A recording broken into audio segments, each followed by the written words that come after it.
네, 여러분 안녕하세요. 뉴스입니다. 어제 이재명 대표와 중국의 싱하이밍 대사가 만남을 가졌습니다. 자, 이 자리에서 일본 후쿠시마 원전 오염수 해양 방류 문제 그리고 한반도 평화에 대한 공동의 대응책 마련을 논의했습니다.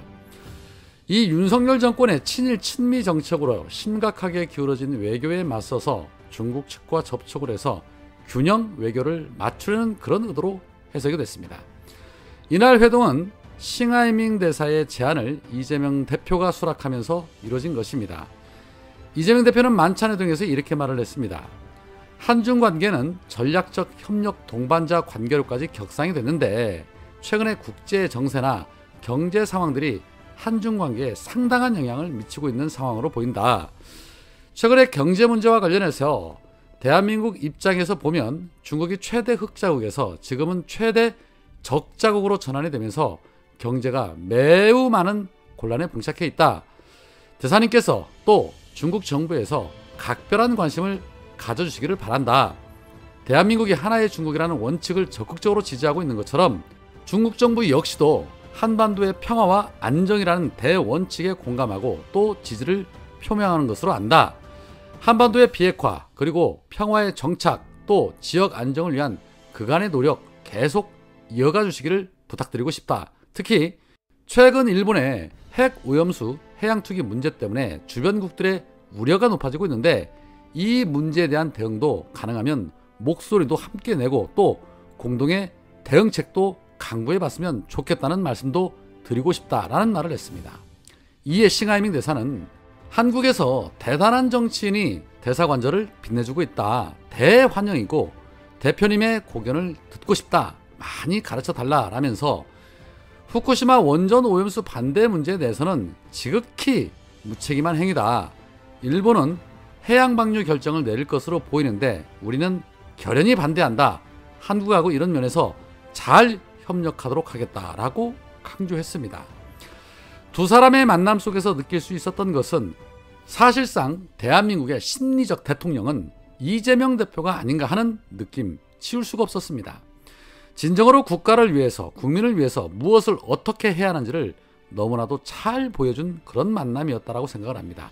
자, 그런데 이 정치권에서는 싱하이밍 대사가 여당 대표 김기현을 먼저 만난 것이 아니고 야당 대표인 이재명 대표를 먼저 만난 것을 두고 뒷말이 무성하다고 합니다. 국민의힘에서 싱 대사 측에서 여당보다 야당에 먼저 연락해서 만찬 제안을 했다는 불만 섞인 이야기가 나오고 있습니다.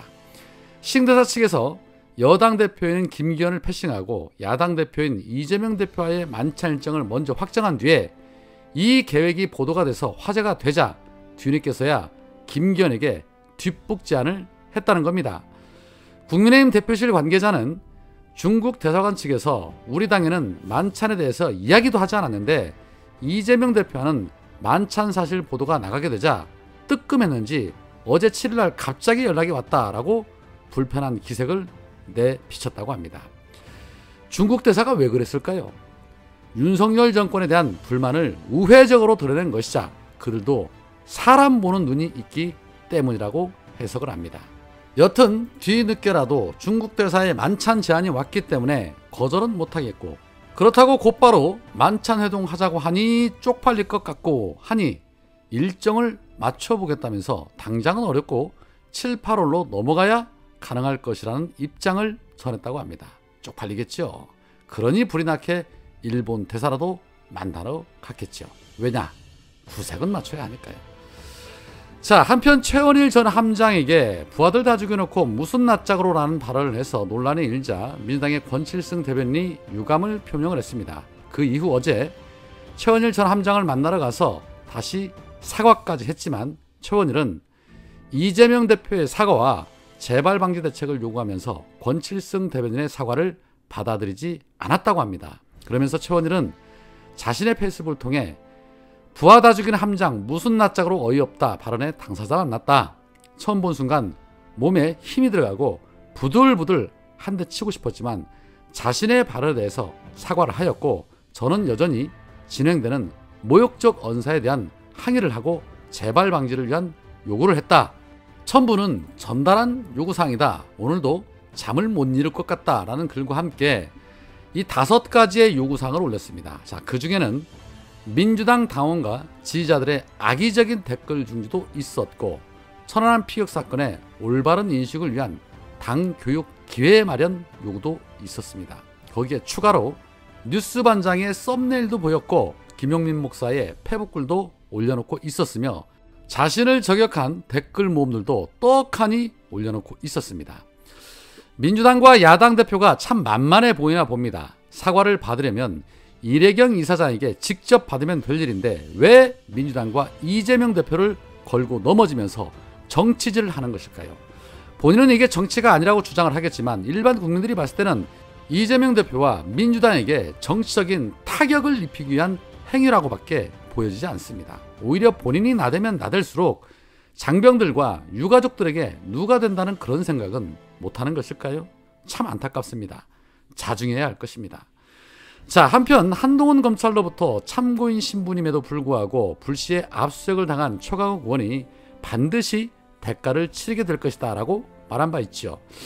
그런데 이 최강욱 의원이 발표한 입장문을 보면 가히 충격을 넘어 경악 그 자체였습니다. 최강욱 의원은 입장문에서 지난 5일 수사관 18명을 투입해서 자택 및 의원실을 압수수색 당했는데, 이 과정에서 경찰은 의원을 포함하여 의원실 내 보좌직원 전원 총 8명의 휴대폰과 업무용 PC 등을 압수수색했다라고 합니다. 국회의원실에 대한 압수수색은 왕왕 있는 일이지만 의원실 보좌직원 전원에 대한 휴대폰 압수는 금시초문이다라는 주장을 했고, 피의자 임모 기자의 혐의 사실이 개인정보보호법 위반으로 경미한 사항이라는 점을 비추어 봤을 때 과연 이번 압수수색이 형사소송법이 규정한 대로 필요한 최소 한도의 범위 내에서 진행된 것이 맞는지 의문이다. 이러한 과도한 압수수색의 대상과 범위는 강제수사에 있어 준수되어야 하는 비례성 원칙 위반에 해당한다고 주장을 했습니다. 이 외에도 한동훈 인사청문회 이후에 임용된 비서관은 아무런 상관이 없는데도 불구하고 그 비서관의 휴대폰까지도 압수를 했다는 겁니다. 종합을 해보면 이는 과도한 압수수색 영장 집행으로 인한 인권 침해를 예방할 수 있는 조치를 전혀 하지 않았다는 점에서도 명백한 수사권 남용이다. 왜 하필 피해자를 자임하는 한동훈의 오도된 입장만 난무하는 것인지, 왜 하필 권력자의 잘못을 날카롭게 지적한 기자와 의원, 언론사와 의원실이 권력자가 원하는 모종의 시나리오를 위해서 이렇게 유린되어야 하는 것인지, 얼마나 깊은 음모와 심각한 문제가 있기에 이토록 이례적인 행동을 하는 것인지 저희는 낱낱이 살필 것이다. 여러분의 관심과 성원이 필요하다.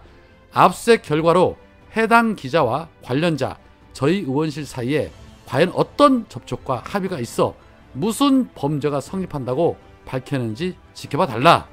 한 조각의 사실로 명장 만화를 그리려는 시도가 어떤 결과를 낳는지 분명히 따지고 정적 목적에 따른 수사권 남용이 민주주의와 헌법 그리고 국민의 밝은 눈앞에 응분의 대가를 치르도록 모두 함께 해 주십시오라는 말을 했습니다. 그렇게 해야지요. 대한민국에서 절대 성역으로 군림하려는 저들의 말로가 어떻게 될지 우리 국민들이 똑똑히 지켜볼 것입니다. 응원하겠습니다. 오늘은 여기까지입니다. 고맙습니다.